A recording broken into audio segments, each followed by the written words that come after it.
Welcome back to the FE exam review series, where we focus on problems built around core fundamentals that you need to pass your FE exam. Today's problem is based on Thermodynamics Section C, Laws of Thermodynamics. I highly recommend you try the problem for yourself using the first link in the description below. Let's dive into the problem. A copper mass that's dropped into an insulated tank. There's 80 liters of water in that tank. Additionally, there's a 250-watt mixer. It's running for 30 minutes. And eventually the copper and the water, they reach an equilibrium temperature of 31 degrees C. We're supposed to assume room temperature heat capacities. And we're looking for what is the mass of the copper. So if we draw a little schematic here, we have a tank with a mass inside. There's kind of water, and note that the heat transfer out of the system is going to be equal to 0. There's no heat transfer because the tank is said to be insulated. We know that there's 80 liters of water. 80 liters of water, that's a volume of the tank. And we know some things about the temperature. But overall, when I'm thinking about what's going on in this problem, I'm thinking that there is a lot of energy exchange going on, right? The copper is losing some energy to the water, and the water is gaining that energy. It's using it to heat up and cool down the copper. And overall, after some time, they reach an equilibrium temperature. That energy exchange is kind of held within this first law of thermodynamics, which states that the heat transfer minus the work is the change in the energy of the system. That change in the energy for a closed system is equal to the change in internal energy plus the change in the kinetic energy plus the change in the potential energy. I say closed system here because after we drop in that mass of copper, there's no mass entering or leaving the system for the duration of the time that that mixer is running, so we can analyze it as a closed system. We're going to neglect kinetic energy changes since no speeds are mentioned. We're going to neglect potential energy changes since there's no height changes mentioned. And note that there's no heat transfer across the boundary. Across the boundary there is super important because, of course, there's internal transfer of heat between the copper and water, but that's self-canceling internal heat transfer. In order for a heat transfer to register, it has to cross the actual boundary, which it's impossible, right? It's an insulated tank. So the heat transfer is 0.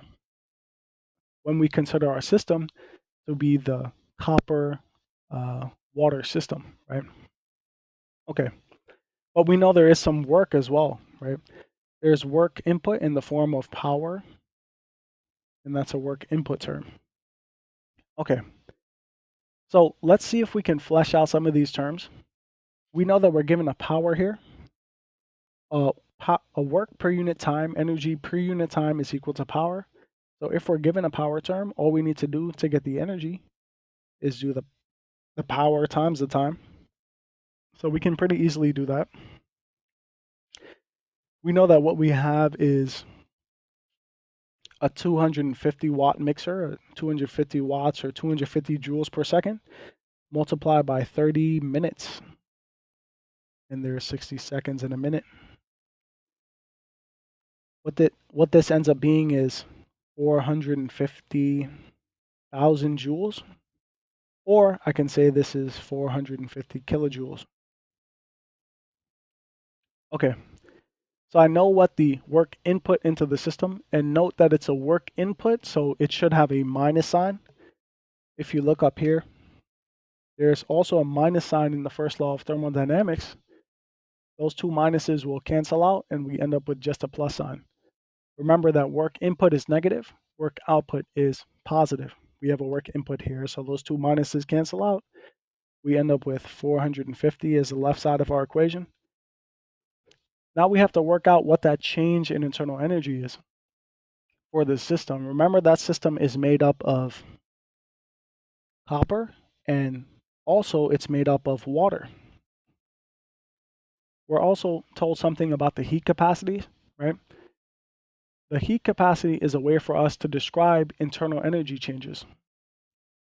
If you want to describe an enthalpy change, that's how the enthalpy changes with temperature.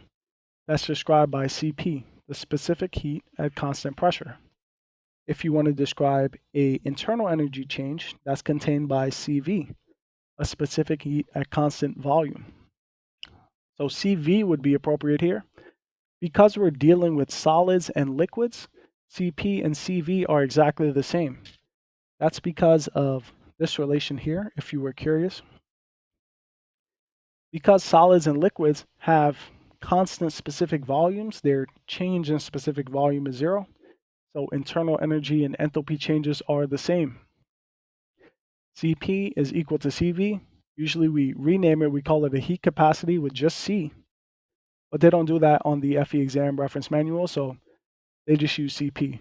Technically it should be labeled Cv here, but that's okay. I'm gonna stick to what they have in the manual, right? The copper would be Cp of the copper multiplied by a delta T of the copper. That would be specific internal energy change of that copper. So we multiply it by the mass of the copper there to make it total internal energy change. Same thing for the water, right? Specific heat of the water multiplied by delta T of the water times the mass of that water. So it looks like we need a few things from the manual. We need to know what that Cp of water and copper is from the manual. So if we go ahead and pull that up real quick.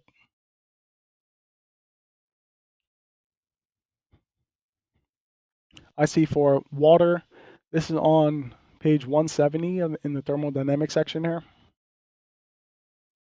Looks like water has a CP of 4.18 kilojoule per kilogram Kelvin. And for the copper, it's 0.386 kilojoule per kilogram Kelvin. So now that we know the CP of water is equal to 4.18 kilojoule per kilogram Kelvin, and the CP of copper is equal to 0.386 kilojoule per kilogram Kelvin, we're ready to plug in all of our terms. We have the change in internal energy. That total is the sum between the copper and the water. That's these two terms here. Let's start with the copper term. And add on that water term.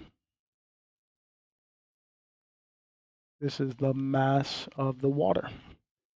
Let's isolate just the mass of the copper because that's all that we really need, right? That's what the problem is asking for. Okay, so looking at this equation, we have a lot of different things that we're going to be plugging in. Firstly, we have the Cp of the water, that's 4.18. It's kilojoule per kilogram Kelvin. We also have that delta T of the water. Note that the temperature of the water, the final temperature is 31 and the initial temperature is 20. That's a delta T of 11. That's technically a delta T in Celsius, but remember that a delta T in Celsius is the same thing as a delta T in Kelvin. Right? They come from the same scales, they're just offset by 273. So it's appropriate for you to just plug in Celsius there. The mass of the water, we're given a volume of the water as 80 liters. That's a volume, right? If we take that and multiply by 10 to the third, which is going to be the density of water, that's kilogram per cubic meter. And we know that there are 10 to the third liters in a cubic meter. So the 10 to the thirds cancel out. If you're given a volume in liters and you're asking the mass of water, it's going to be the same value in kilograms, right? And they kind of cross out there the density and the conversion to liters. So this is actually the mass of the water is just 80 kilograms. Okay, delta T of the copper, if we think about what that is, the copper starts off an initial temperature of 90 degrees. It ends, the final temperature is at 31 degrees. So note that this is a negative value here, negative 59, and then the Cp of the copper was 0.386. I'm going to write this down nicely so that you see the final calculation, and then just kind of forward through this entire thing. Okay, so here we ended up computing a final solution of around 142 kilograms. So let's go ahead and check that solution here. 142 kilograms, we checked it, so let's go ahead and quickly review what's contained in this solution, right? What really are the fundamentals? We looked at the first law of thermodynamics for a closed system. We dropped copper into a tank. We said that after that copper was dropped into the tank, we have a closed system. We used the first law of thermodynamics for a closed system, and we made some conversions, plugged in some values. Note that the CP and CV was an important conversation that we talked about. The CV of copper and the CV of water were necessary to find the change in the internal energy for the copper as well as the water. We summed those changes and we kind of plugged in the work done by the paddle wheel as well. After we plugged in all those values, we were able to solve for the mass of the copper. And the mass of the copper was around 142 kilograms. I hope you found this video helpful. If you did, please leave a like and subscribe. It really helps me out a lot. Thanks for watching. I'll see you in the next video. Goodbye.